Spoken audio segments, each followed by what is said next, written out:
आ जाते हैं और सब होता रहता है। रोमेश की कविताएं होती रहती है कुल मिला के। ये जो वक्तव्य मैंने लिखा है, ये अब लगता है कि आवश्यकता से ज्यादा गंभीरता से लिख दिया।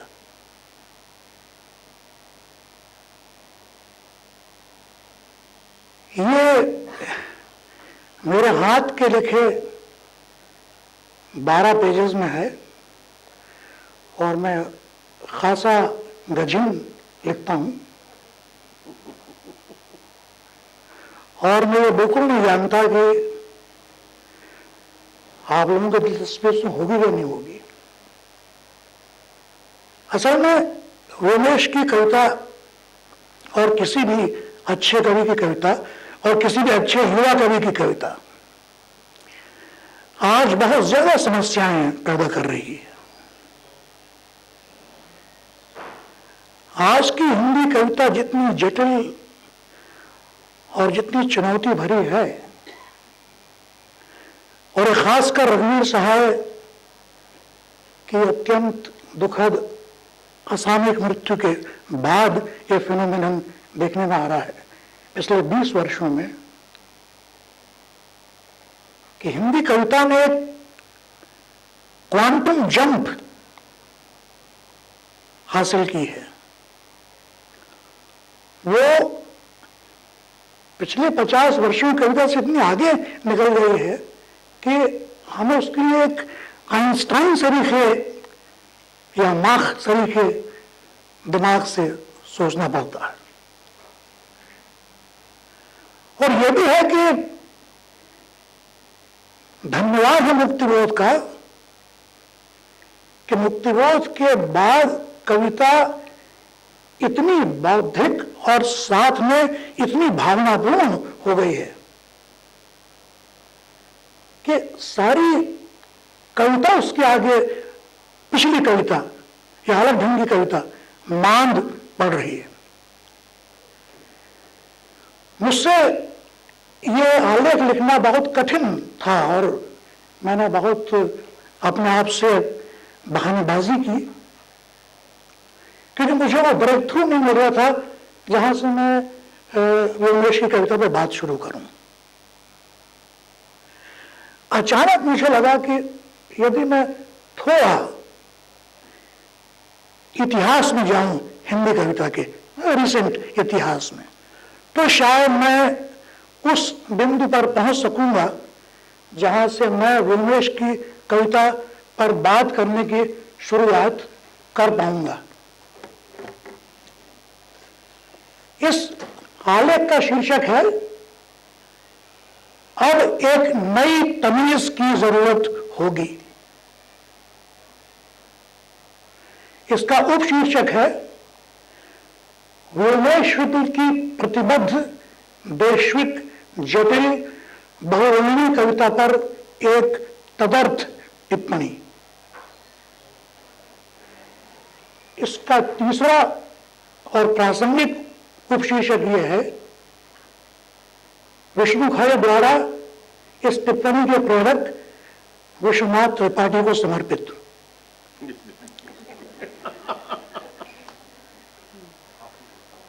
क्योंकि जब यह पुरस्कार निर्णित हुआ तो विश्वनाथ जी ने कहा कि देखो विष्णु, तुमको ये नामवर सिंह की आदत पड़ गई है, तुम बस हवा में बकवास करके चीजों को उड़ा देते हो, तुम सीधी नामवर की परंपरा में आ रहे हो। और यदि तुम अपने सारे मंतव्यों को रोमेश के बारे में लिखकर नहीं बोलोगे तो ना तो मैं सुनूंगा और मैं नहीं मानूंगा कि रोमेश एक संभावनाशील बड़ा कवि है। तो ये चुनौती मैंने विश्वनाथ जी के चैलेंज पर ग्रहण की है और इसलिए ये उन्हीं को समर्पित है। सत्य वचन, सत्य।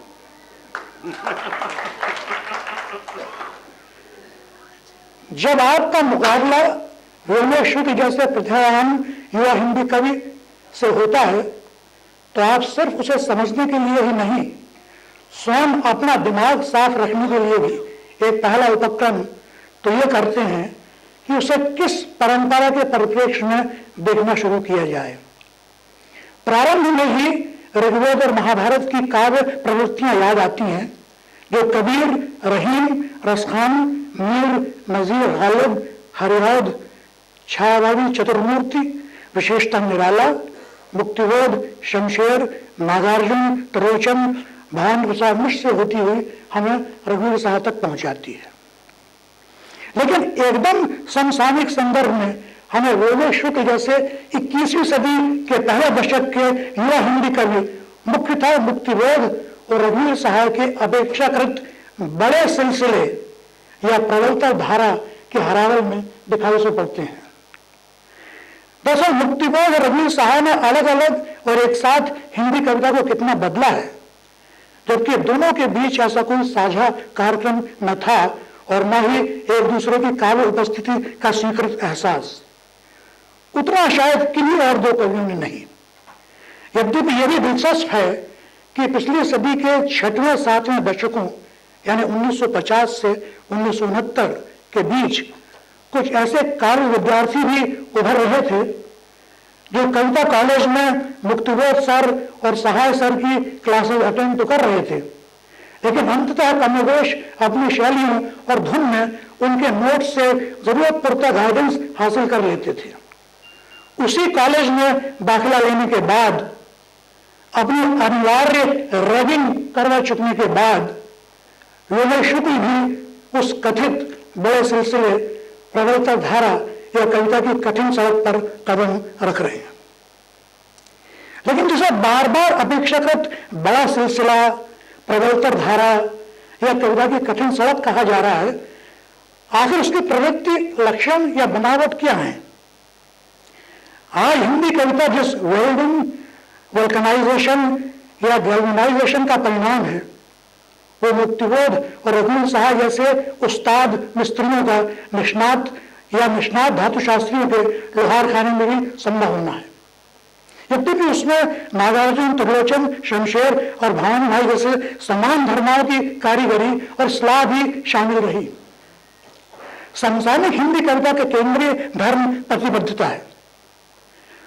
वह मुक्तिबोध, शमशेर, नागार्जुन, त्रिलोचन की साम्यवाद प्रेरित प्रतिष्ठिति हो या रघुवीर साहा और भानु भाई की व्यापक समाजवाद प्रेरित, लेकिन अपनी सांस्कृतिक, ऐतिहासिक एवं सारे अर्थों में वैज्ञानिक चेतना से जो राष्ट्रीय और ब्रह्मांडीय के बीच आवाजाही करती है, जितना समृद्ध मुक्तिबोध ने हिंदी कविता को किया, उतना उनसे पहले किसी अन्य कवि ने नहीं किया। मुक्तिबोध ने हिंदी कविता को सार्थकतम नाट्य और सिनेमा में बदल डाला, जिसकी बात बार बार की जाए। दूसरी ओर उन्होंने भाषा, शिल्प और शैली की अकल्पनीय चुनौतियां सामने रखी। अपने उत्तर छायावादी माखनलाल प्रेरित दौर से मुक्त होकर जब वे वास्तविक स्वयं को खोज लेते हैं, तो अभिव्यक्ति के सारे खतरे उठाने की ऊंची कूद में वे सिर्फ दूसरों के लिए ही नहीं, अपने लिए भी कठिनाई निर्मित करने के लिए रुकावट के डंडे को लगातार और ऊपर करते जाते हैं। लेकिन हर बार नई ऊंचाइयां पार करते हैं, क्योंकि वे हमेशा ड्रग लेते हैं। वो ड्रग लेते हैं, प्रतिबद्धता के ड्रग, और हर बार डोप टेस्ट में पॉजिटिव पाए जाते हैं। नागार्जुन और त्रिलोचन अपनी तृणमूल प्रतिबद्ध दुनिया, भाषा और शैली लाते हैं। एक गहरी मानवीयता के साथ भानु भाई भाषा और अभिव्यक्ति की विलक्षण सादगी का योगदान देते हैं। ऐन्द्रिकता, कोमलता, एब्स्ट्रैक्शन, भाषा और शिल्प की गंगोजमनी लीला और माया की कुछ कसर थी, जिसे शमशेर अद्वितीय ढंग से पूरी करते हैं। फिर खाक के पर्दे से कथित 6वें 7वें दशक के कवि निकलते हैं और इस सरमाए को ले होते हैं, जिसका एक खासा हिस्सा रघुवीर साहा की नितांत अन्यायपूर्ण असामयिक मृत्यु 1990 के बाद पिछली सदी के अंतिम दशक और इस सदी के इस पहले दशक के रोमेश शुक्ल जैसे कवियों को अपने काम का लगता प्रतीत होता है। अपनी कविता ए पैसेज टू इंडिया में वाल्ट विटमैन अचानक और भी ऊर्जस्वी महत्वाकांक्षा से प्रेरित होकर क्या उठता है, a passage to more than India. Muktibodh हमेशा मुझे इस मोर देन के कवि लगे हैं। उनके जैसे स्थानीय, क्षेत्रीय और देशीय सर्जक बहुत कम हुए हैं, लेकिन एक चमत्कारपूर्ण विरोधाभास विडंबना यह भी है कि अपनी प्रतिबद्ध चेतना में वे हिंदी के सर्वाधिक प्रबुद्ध ग्लोबलाइज्ड कवि भी हैं। दरअसल चैतन्य होना अर्थात मार्क्सवादी होना अर्थात प्रतिबद्ध वैश्विकतावादी होना है। अंग्रेजी में ग्लोबल और लोकल को आधा जोड़कर ग्लोकल शब्द बनाया गया है, जिसकी तर्ज पर देशज और वैश्विक को मिलाकर देशविक सरीखा कुछ गहना शायद अक्षम्य न हो। इसलिए भी कि मैं ग्लोबल को हिंदी कविता के लिए और मानव अस्तित्व के सामने जो विकराल समस्याएं उनके लिए एक अत्यंत सीमित शब्द मानता हूं, और लोकल भी असंतोषजनक है, जबकि देशज में स्थानीय से बहुत कुछ ज्यादा भी रसाई भी है। शब्द और अर्थों का यह द्राविड़ प्राणायाम इसलिए किया जा रहा है कि पिछले लगभग 5 दशकों में हिंदी कविता जहां पहुंच चुकी है उसके लिए न्यूनतम अनुपयुक्त एक नाम चाहिए। मुझे लगता है कि इस कविता की पॉलिटिक्स क्या है, तो दरअसल वे यही जानना चाहते थे कि आपकी राजनीतिक चेतना क्या है और उससे उपजी आपकी प्रतिबद्धता किसके साथ है। शायद भारत संसार का एकमात्र ऐसा देश है जिसमें यह सवाल सिर्फ राजनीति, समाज, सूचना तंत्र, नौकरशाही, न्यायपालिका, कला, संस्कृति तथा साहित्य में ही काम करने वालों से नहीं, बल्कि प्रत्येक वयस्क नागरिक से किया जाना चाहिए। शुरुआत विमर्श शुक्ल के पॉलिटिक्स से ही की जा सकती है। उसकी कविता बूथ पर लड़ना के शीर्षक से ही साफ हो जाता है कि कभी किसी वायवीय या सैद्धांतिक राजनीति का रसिया नहीं, बल्कि उस सक्रिय राजनीति के अत्यंत संवेदनशील अवतार की बात कर रहा है, जहां जागरूक पहलू जानते हैं कि सांप्रदायिकता माने कमल का फूल और सांप्रदायिकता विरोध यानी संघीय कैडेटों के फर्जी वोट डालने से रोकना है। यह भी कि संसार के हर कोने में इन जागरूक निर्भीकों की जान को खतरा है, किंतु कविता की सर्वाधिक मार्मिक और यथार्थतम पंक्तियां हैं, इनसे चिढ़ते हैं दूसरी पार्टियों के लोग, अंततः अपनी पार्टी वाले भी इनसे चिढ़ने लगते हैं। ये पिछले कई चुनावों से यही काम कर रहे होते हैं और आगामी चुनाव तक करते रहते हैं। ऐसे सभी प्रतिबद्ध बूढ़े होते हुए हैं और इनका आने वाला वक्त खासा मुश्किल है। अब सांप्रदायिक 20-20 के जत्थों में बूथ पर पहुंचने लगे हैं और खुलेआम सैफिया, सईदा, फुन्निया, जुम्मन शेख, अमीना और हामिद के नाम पर वोट डालते हैं। इन्हें मना करना कठिन, समझाना असंभव, रोकने पर पिटना तय। पोलिंग बूथ का कुछ ऐसा ही चित्र लगता था में भी है, लेकिन 6 दिसंबर 2006 में पहली और अंतिम बार आज 6 दिसंबर 2006 है। हमेशा की तरह बच्चे प्रार्थनाएं और राष्ट्रगान हल्का बेसुरा गा रहे हैं। एक प्रत्याशी दिशाओं को घनघोर गुंजाता हुआ कुछ देर पहले नामांकन करने कचहरी गया है।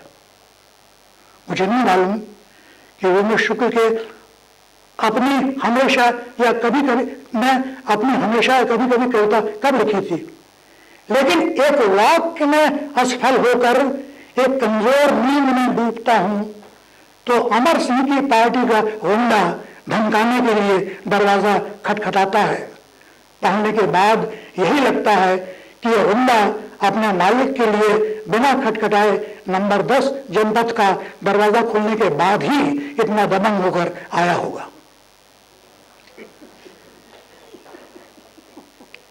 कविता जिनको देश कभी माफ नहीं करेगा, मैं विमर्श शुक्ल उसी प्रतिबद्ध देशों जटिलता का इस्तेमाल करते हैं जिसका ऊपर जिक्र है, जब वे कहते हैं आप अपने लिए शहर का कोई नक्शा नहीं बदल सकते, क्योंकि शहर आपसे भी तेजी से बदल रहा है और नक्शे 7 समंदर पार बनते हैं। ऐसे में अप्रत्याशित जीवन व्यवहारों पर कुछ सपाट वाक्य लिख या कह दिए जाते हैं, जैसे आतंकवादियों की घिनौनी हरकत को यह देश कभी माफ नहीं करेगा। यहां यह संकेत भी दे दिया जाना चाहिए कि विमलेश शुक्ल की धोखाधड़ी ढंग से अलग चलने वाली किस कविता में राजनीति कैसे और कब आ जाएगी, या बिल्कुल मासूम और संबद्ध दिखने वाली किस रचना में पूरा एक भूमिगत राजनीतिक पाठ बैठा हुआ है, ये बतलाना आसान नहीं है। मसलन उनकी एक गद्य के पृष्ठाकार में छपी रचना अब बहुत नीचे है, जिसको ये पढ़ चुके हैं, जो यूं तो प्रत्येक अपेक्षाकृत उन्नत कस्बे और शहर के जमींदोज पाइपों के बारे में है, जो पीने का राग बुझाने का पानी पहुंचाते हैं। कुल 176, आप ध्यान दें, कुल 176 अधिकांश छोटे शब्दों की यह कविता, जो कवि की अन्य कई कविताओं की तरह यह समस्या पैदा करती है कि उसमें से कितना और कहां से उद्धृत किया जाए, निराशा और पराजय और शोक से लगभग विक्षिप्त किसी लाचार की तरह लगातार दोहराती है कि पानी की पाइपें अब बहुत नीचे हैं और लोहे जैसी चीज की सड़न और शरण पर भयाल स्वर में कहती है कविता, अतीत की पाइपें फूट गई होंगी, भयंकर जंग लगा होगा, उनके लोहे में अब अखंड नहीं, पता नहीं वे हैं भी या नहीं, वे बहुत नीचे हैं। फायर ब्रिगेड वाले वर्तमान में अतीत की हमेशा पानी देने वाली पाइपें मांगते हैं, वे अब बहुत नीचे हैं। आग अगर अभी लग जाए, जो कभी भी लग सकती है और लगती ही रहती है, तो जिन पाइपों के बारे में माना जाता है कि उनमें लगातार पानी आता था, वे अब बहुत नीचे हैं। विमलेश शुक्ल की नगण्य मामूली दिखने वाली कविता की जटिलता और स्तर बहुलता व्यक्तियों, समाजों, मानव जातियों, देशों, संस्कृतियों, आशाओं, भविष्यों के गलने, गर्क होने और गलने पर एक अद्वितीय टिप्पणी है, जिसकी अंतर्दृष्टि, भाषा, शैली और शिल्प आज के समर्थतम कवियों के लिए चुनौती और ईर्ष्या का बायस हो सकती है। इस तरह के पलटे और सुरंगे विमलेश शुक्ल की कविताओं में मानो अनायास कहीं भी बिछे मिल जाते हैं और आपकी छाया भी पड़ते ही अचानक फट पड़ते हैं। जैसे चौराहा में, इस चौराहे को लोग अखबारों में जानते हैं, इसके इर्द गिर्द मिलने वाले शत विक्षत शव अखबारों में विज्ञानियों की जगह कम करते हुए दाखिल हो जाते हैं। रघुवीर साहा ने अपनी विलक्षण कविता में यह लिखकर पाठकों को बहुत चौंकाया था कि कैंसर पीड़ित व्यक्ति की अपनी राजनीति होती है। बेशक उनका मंशा जीवित की शैली, रणनीति या तरीके, मोडस ऑपरेंडी के बारे में है। एक अच्छा कवि सिर्फ रियल या पॉलिटिकल राजनीति के बारे में ही नहीं लिखता, वो अपनी कविता में अपने आत्मकथ्य, बयान, विचार, मंसूबे, खुद कविता को लेकर अपनी धारणाएं, एक काव्यदर्श में अपनी अपनी पीढ़ी की और अपने आलोचकों की स्थिति और ऐसी ही सृजनात्मक समीक्षात्मक राजनीति को भी अभिव्यक्ति देता चलता है। अपनी कविता ज्यादा होना में जब विमलेश शुक्ल एक ही क्षण में करोड़ों लोगों के एक साथ कुछ न कुछ करते रहने का एक असंभव सामूहिक लैंडस्केप बनाते हैं, तो जानते हैं कि वह भी एक ही वक्त में अधिकतम संभव लोगों के उतने ही तरीकों से परस्पर भिन्न कुछ न कुछ करते होने का एक सरल पाठ ही होगा। बहुत सारे तत्व इस पाठ में शामिल होने से हमेशा बाकी रह जाएंगे, लेकिन यह ख्याल निरंतर बड़ा होता जाएगा कि कुछ छूट गया, छूट रहा है, छूट जाएगा। यह जानते हुए जीना कि बहुत कुछ बाकी है, अपेक्षाकृत बेहतर जीना होगा। और आदमी के मरने के बाद सब कुछ यूं छूट जाता है वाली कहावत में मरने के बाद सब कुछ से ज्यादा छूट जाया करेगा और अंतर्वस्तु अब पहले से ज्यादा होगी और विस्तार पहले से कहीं ज्यादा होगा। और अपनी कविता में विनोद कुमार शुक्ल की शैली की राजनीति का प्रयोग करते कहते हैं, होना अब ज्यादा होगा, ज्यादा भी ज्यादा होगा। बचपन में लिखे एक प्रेम पत्र को स्मरण करते हुए वजानी वो लिखते हैं, बाद में सोचने पर बचपन को बचकाना मानने का रिवाज है, लेकिन बीते हुए प्रसंग, लोग, घटनाएं जिस तरह अनसुलझे छूट गए या छोड़ दिए गए हैं, उसके समूचे एहसास से कोई विक्षिप्त भी हो सकता है। फिर भी शर्मिंदा, भयग्रस्त, अपमानित या खुश करने वाले कितने ही तथ्य अपने अपने होने के बाद भी इतना अभिन्न साथ निभाते आए हैं कि वही जीवन है। यूं पिछली वस्तुएं बिला वजह लौटती हैं नए होते जा रहे जीवनों में और अभी को याद रखने की वजह बन जाती हैं। ताल संगीत, खेल और फिल्म के बहाने रोमियो शुक्ल ने सृजनशीलता और उसके जटिल वैविध्यपूर्ण निहितार्थों और परिणामों पर लगातार एक चुनौती भरा विमर्श जारी रखा है। नया कविता में, जिसका शीर्षक ही कुछ ज्यादा का अंदेशा खड़ा कर देता है, तबला नवाज किशन महाराज की एक जुगलबंदी की ओट लेकर रोमियो शुक्ल कहते हैं, एक गर्वीले औद्धत्य में हाशिया बनेगा मुख्य धारा की तरह। लोग समझेंगे यही है केंद्र शक्ति का, सौंदर्य का। केंद्र मुंह देखेगा विनम्र होकर, कुछ का कुछ हो रहा है समझा जाएगा। कई पुराने लीकें टूटेंगी इन क्षणों में, अनेक चीजों का विन्यास फिर से तय होगा। अब एक नई तमीज की जरूरत होगी। तो साफ हो जाता है कि बात महज एक अपनी मस्ती में डूबे हुए खुददार और आविष्कारक तबला वादक की ही नहीं हो रही है, जिसने किसी ख्यातनाम सितार सरोद शहनाई नवाज के लिए मुसीबत खड़ी कर दी थी, बल्कि सारी कलाओं में, यहां तक कि जीवन के हर क्षेत्र में अपनी शर्तों पर अपना खेल खेलने वालों की हो रही है। कोई सार्थक कविता किस तरह किसी अनुभव को सुलझाती संवारती है, उस संदर्भ में ये बतला दूं कि हालांकि मैं तबले के बनारसी बाज का कतई कायल नहीं, मैं उसको बहुत बेसुरा बाज मानता हूं तब भी, लेकिन आज से लगभग 47 वर्ष पहले गुदई महाराज ने इंदौर के नगर निगम सभागार में रविशंकर की जो फजीयत मेरे सामने की थी, उसकी परंपरा को मैं रोमियो शुक्ल की छोटी किंतु बहुआयामी कविता से ज्यादा समझ सका। लगता है रोमियो शुक्ल को तबले का फर्स्ट हैंड अनुभव है। ये श्लेष में जानबूझ के यहां कर रहा हूं, दिस डूबे अंतर, क्योंकि 8 मात्राओं के लोकप्रिय ठेके धागे न तिम्बक धीम को ही अपनी कविता का शीर्षक बनाते हुए वे शुरू करते हैं, एक लड़का तबला बजाना सीख रहा है, हारमोनियम पर बजते लहरे के साथ अपने उत्साही अपरिष्कार में वो 8 मात्राओं का मशहूर ताल बजाता है। इस ताल के अनोखे संसार में उसका स्वागत है। और इनके बाद की 19 पंक्तियों में वे ओंकार नाद की तरह इस ताल को सारे स्थावर जंगम के केंद्र में स्थापित करते हुए एक विरल परिहास तमीज में, रोमेश में सेंस ऑफ ह्यूमर बहुत है, बहुत है। उसे एक विस्मयकारी संपर यूं ले आते हैं। हिंदी की महान छांदिक कविता में यह बिल्कुल साफ तौर पर था, यह छंद, ये ताल, लेकिन जब गीत नवगीत ने इसकी चापलूसी की हद कर दी तो खता होकर यह गद्य के विषम संगीत में चला आया और आखिर में कविता को इस गमक तक पहुंचा देते हैं।